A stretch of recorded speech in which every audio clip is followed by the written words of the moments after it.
So aggregate demand is the relationship between the aggregate price level, right? Aggregate price level.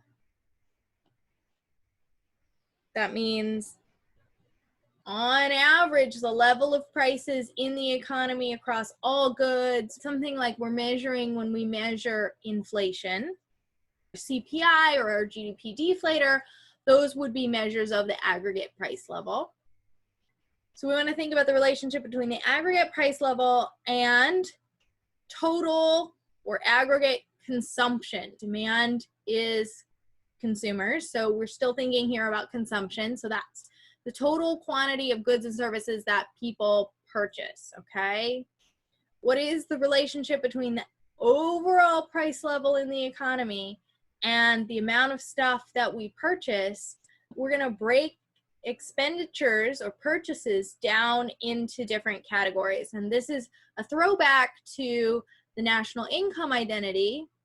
You'll remember we talked earlier about total expenditures, and total expenditures was equal to consumption expenditures, investment expenditures, government expenditures, and net exports.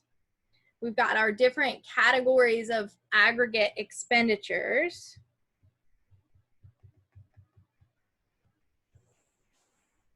And then we want to think about how that might change as the price level changes.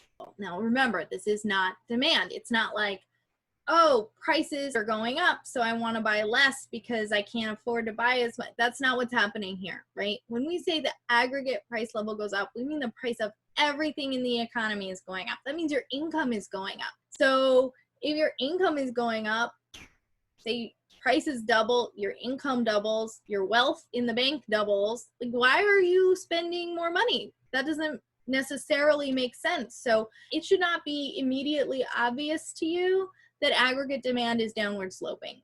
Aggregate demand is downward sloping, and I'm going to tell you why.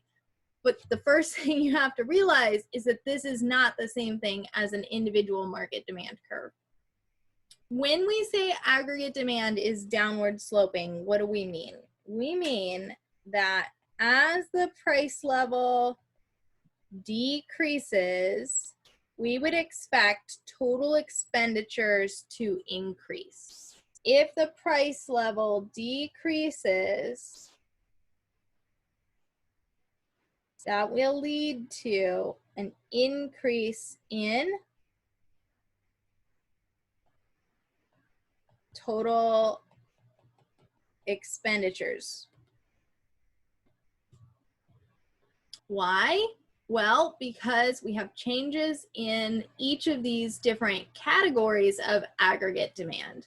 We have changes in consumption spending, investment spending, and net exports. And here we kind of ignore government spending because the government determines how much to spend, right? They pass a bill and they say, we're going to increase spending, or we're going to decrease spending. And that does not necessarily just relate in terms of economics to the general price level. It's a political decision. So we're going to just leave government spending alone for now and think about the other categories that go into aggregate expenditures.